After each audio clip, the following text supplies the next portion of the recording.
Robert Nesta Morgan, welcome to Profile. Thank you, Archibald. Glad to be here. We're absolutely happy to have you as well, especially given this resume, a lot of which, as we were saying before the program started, has happened in a very, very short space of time, from 2016 until now, a lot. So let's talk about some of those. Minister without portfolio with responsibility for information in the Office of the Prime Minister. Yeah. Currently, previously Minister of State in the Ministry of Education, Youth and Information. That was between 2021 and 2022, right, with responsibility for the youth portfolio. Right. A former senator, parliamentary secretary, yeah, in the Office of the Prime Minister between May 2019 and August 2020. Right. In September 2020, you became elected a member of Parliament for North Central Clarendon. So right, you didn't have enough work, so you added becoming an MP to that. Between 2016 and 2019, Director of Communications in the Office of the Prime Minister. Busy. You've worked in media and communications outside of that for the last 13 years, 8 of which have focused on social media strategic communications. When you listen to all of this, I don't believe it. You don't believe it? I don't. Sometimes I wake up and I wonder, how did I do that? Like, I was at a high school graduation and a young lady read my resume.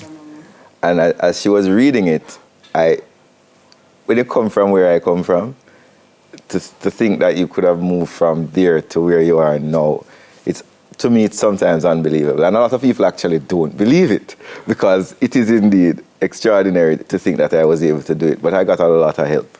And that's something I'm always thankful for. I'm thankful for my family, thankful for a lot of my teachers, thankful to Prime Minister Holness. Kamina Johnson-Smith has been a big mentor for me, as well as Dr. Chang.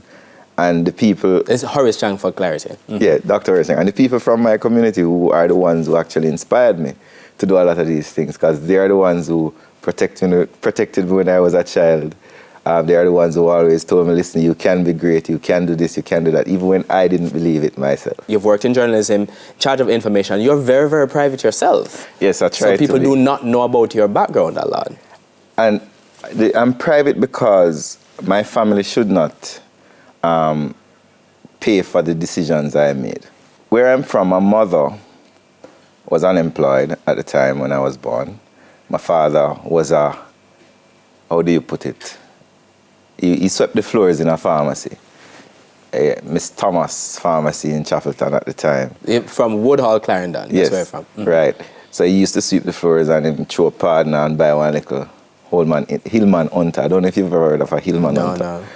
And he started running taxi in Maypen. My mother got a job eventually at the free zones in Spanish Town, where she used to cut collars. I lived with my mother in a little box on top of Cocoa Piece. It was a concrete box, nonetheless.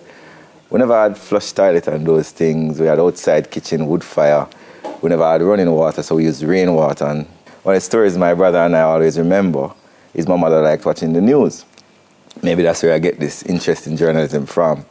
And she used to give us a battery to run down the hill to Mr. Watkis' shop, because Mr. Watkis had electricity.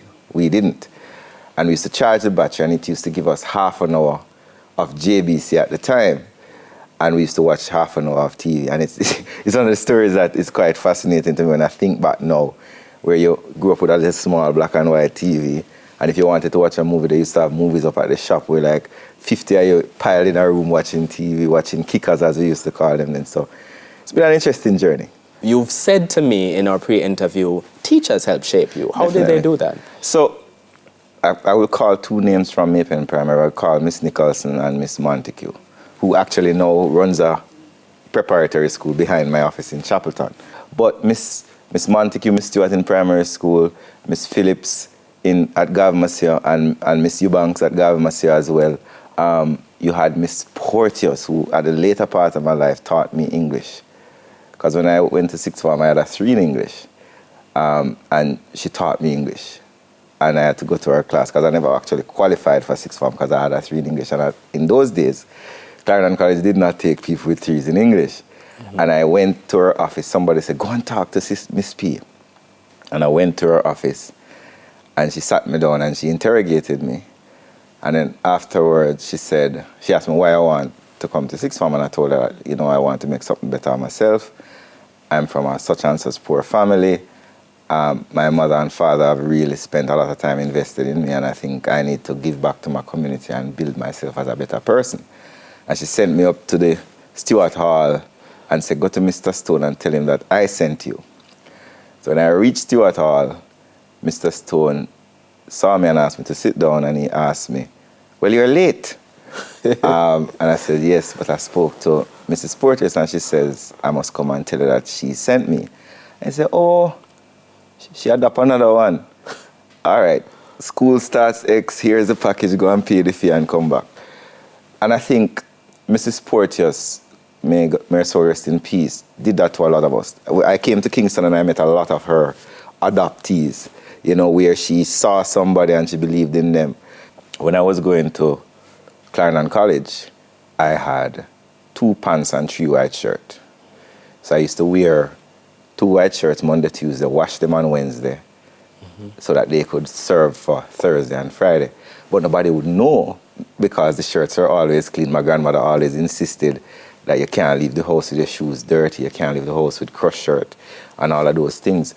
And I think a lot of the resilience I think I have is because of those things where I grew up having so little, and I grew up having to work so hard and overcome obstacles, which is not me alone. A lot of people do. But it has, like, there's a quote, I think it's from Matrix, that where they say there are varying levels of existence we are willing to tolerate. Because when you've been hungry, hunger doesn't frighten you that much, because hunger is like a snake, and it starts slow, it comes up your legs and scares you. And when you've been there, some things that you see that throw at me, they really shake me, because I've been there before. I want to talk a little bit about more about that, and also about the journey into university level. But we have to take our first break on Profile. My guest is the MP for North Central Clarendon, and he is Minister without Portfolio in the Office of the Prime Minister, Robert Nesta Morgan. We're back with you on the other side of these messages.